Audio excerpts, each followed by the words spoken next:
Hey everyone, this is Max Afterwar sitting right here in the studio on the 9th of March 2026, day 10 of Operation Epic Fury. Welcome to the raw, no BS breakdown of the US-Israel war on Iran that's exploding across the Middle East right now. Washington and Tel Aviv have unleashed hell from the skies. Hundreds of strikes hammering Iranian missile factories, oil depots in western Iran, and top leadership targets. Smoke is still rising over Tehran and the Persian Gulf. But here's the truth they don't want you to hear. Iran, a nation of 90 million people with a rock-solid culture that refuses to break, is not collapsing. Instead of surrender, they're hitting back hard. And today, I'm going to show you exactly why this war is about to get a lot uglier than anyone in the White House or Jerusalem expected. But let me tell you something that hits harder than any missile right now. The man steering Israel through this firestorm, Benjamin Netanyahu, has been called many things by experts. Theodore Postol, the MIT professor who once worked inside the Pentagon, doesn't hold back. He calls Netanyahu straight to the camera a homicidal maniac. And Postol is dead serious when he says this guy could actually push the nuclear button before this war is over. Here's why that warning is not hype. Iran is not some non-nuclear state anymore. According to the latest IAEA assessment, just days before this round of strikes, Iran still holds roughly 440 kilograms of uranium enriched to 60%. That single stockpile is enough to build at least 10 atomic bombs in a matter of weeks if they decide to sprint for it. 10 bombs. Israel has 8 to 9 million people crammed into just a handful of big cities. 10 bombs is more than enough to end Israel as a functioning state. And the scariest part? There is literally no way to stop them from doing it. Even if the US and Israel dropped nuclear weapons on Iran right now, the Iranians could still finish the final enrichment steps deep inside mountain tunnels. These are uranium bombs. They don't need underground tests. They don't need fancy labs on the surface. Just a few scientists, some hidden centrifuges, and that stockpile they already have.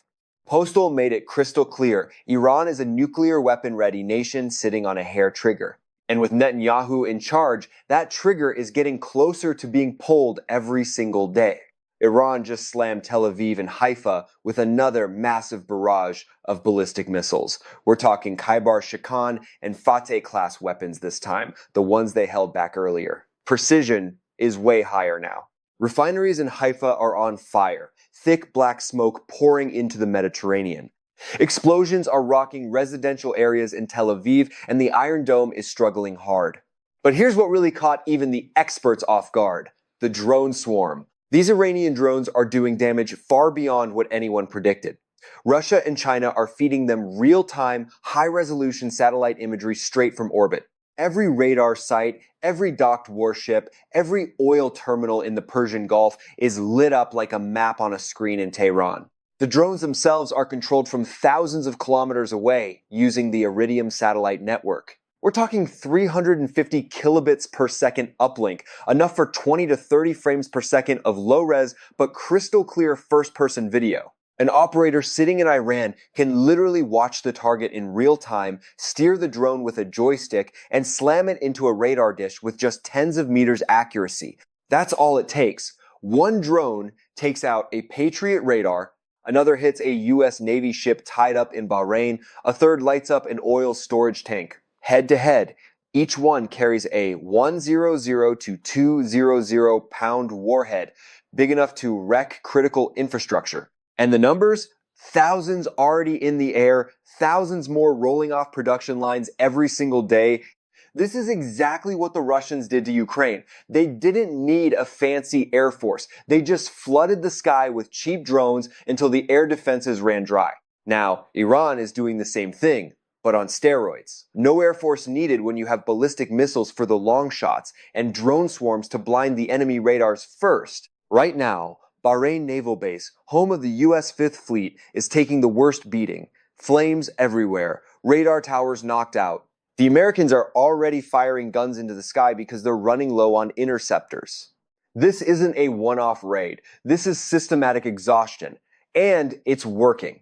Let me show you exactly how Iran is pulling this off with such deadly precision. The secret weapon isn't some secret Iranian super tech, it's something that's been flying over our heads for decades, the Iridium satellite constellation.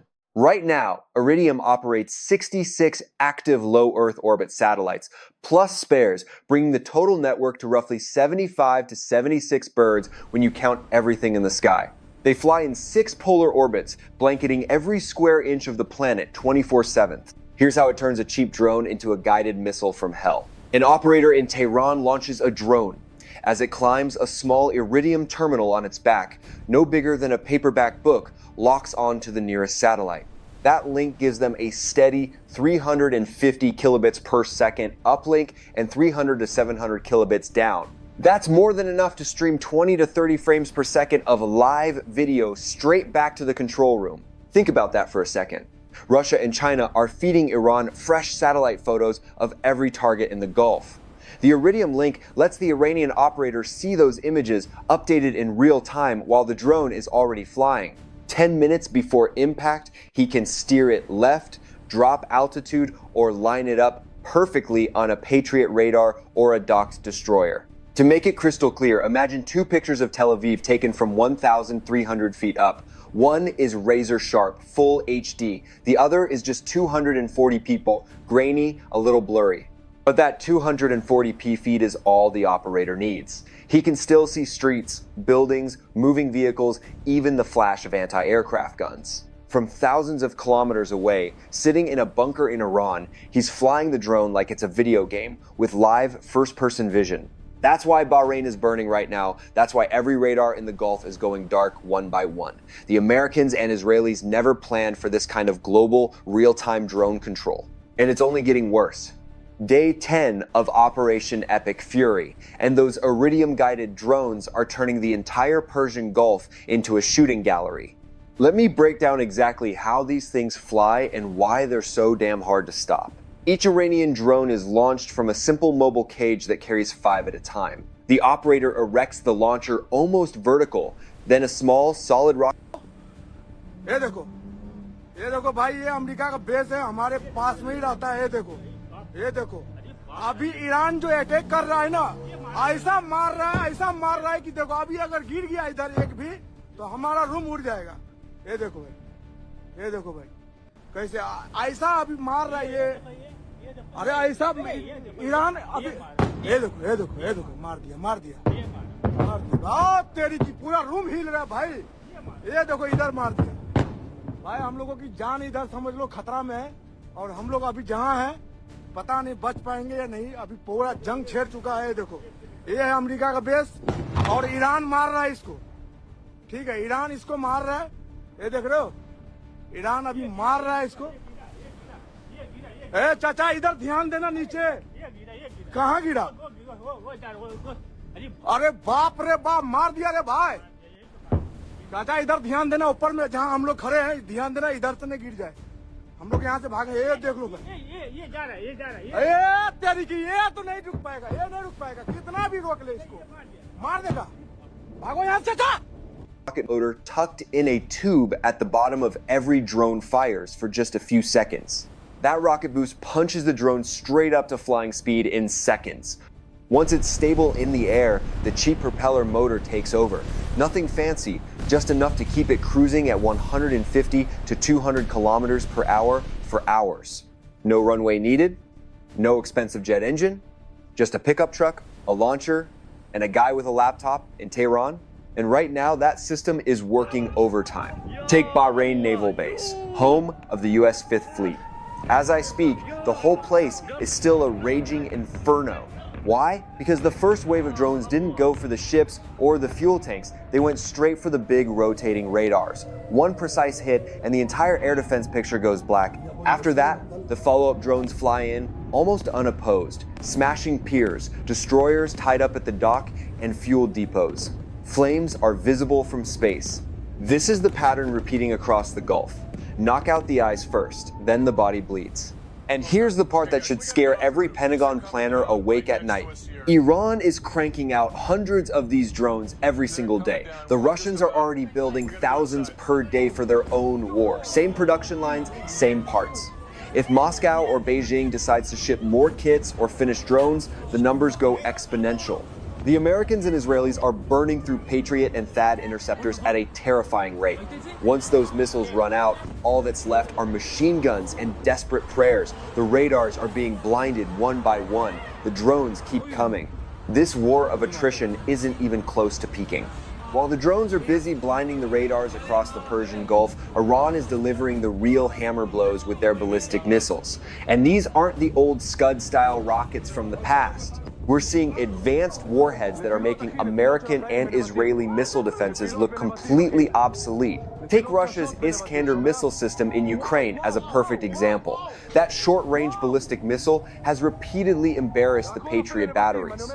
Ukrainian forces and Western analysts now admit the real intercept rate against upgraded Iskander is somewhere around 5 to 6% at best. The missile can maneuver violently in its final descent and deploy sophisticated countermeasures that confuse even the most advanced radars. And that's exactly what we're starting to see from Iran. Theodore Postol calls these countermeasures the silent killers of missile defense. We're talking about electronic decoys that perfectly mimic the radar signature of the real warhead. We're talking chaff clouds that create massive false targets, and active jammers that flood enemy radars with noise. Postol has a personal story that proves how long this problem has been ignored. Back in 1996, while visiting Russia, he was handed photographs of Russian strategic decoys. He brought them straight back to the Pentagon and explained exactly what they were. The intelligence community looked at the images and called them RVOs, Re-Entry Vehicle Associated Objects, anything but admit they were decoys. They refused to accept the obvious for years. Today, Iran has full access to this technology. Whether transferred directly from Russia and China or developed on their own using the same principles, the result is the same. Their newer missiles like the Khaybar-Shikan and Fateh series come with maneuverable re-entry vehicles that can change course high in the atmosphere. By the time the Arrow or THAAD interceptor climbs up to meet them, the warhead has already moved somewhere else. This is no longer theory. The upper-tier defenses are failing, and almost every incoming missile is reaching the lower atmosphere where the real slaughter begins. The fraud is being exposed in real time. We've been down Everything here for we've days. just seen, the drones Fires are blinding everywhere. We radars, can't the leave. ballistic missiles So punching dark. through the upper Here. tier is not a The smoke surprise is to one choking man. us. Theodore Postol has been screaming this truth for 35 straight years. Back in 1991, he proved the Patriot system failed completely in the first Gulf War. In 1996, he stood in London at the International Institute for Strategic Studies and warned the entire defense community, "Your sensors cannot tell a real warhead from a decoy. When the enemy uses countermeasures, your entire missile shield collapses."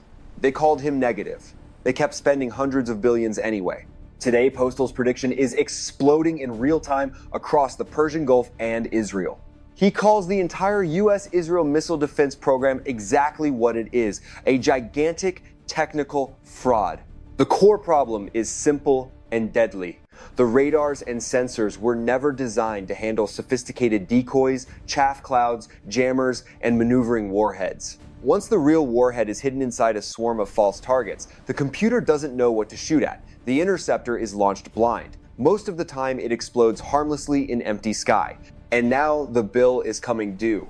Look at the American bases in the Gulf right this moment. Patriot and THAAD batteries have fired almost every last interceptor they had stockpiled. Crews are down to their final rounds. In the last 48 hours, multiple videos from Qatar and Bahrain show American soldiers switching to heavy machine guns and 2.0mm cannons, desperately trying to hit incoming drones with bullets because the million-dollar missiles are gone. The upper tier systems, Arrow, THAAD, have made almost zero difference. Every Iranian missile that survives the first few minutes simply drops into the lower atmosphere and hits its target. The fraud that Postol exposed decades ago is now burning in front of the whole world. Let's talk the cold hard numbers everyone in Washington and Jerusalem is desperately trying to spin. Theodore Postol proved it in 1991. Patriot PAC-2 achieved a perfect 0% intercept rate against Iraqi Scuds in the first Gulf War. Not one warhead stopped.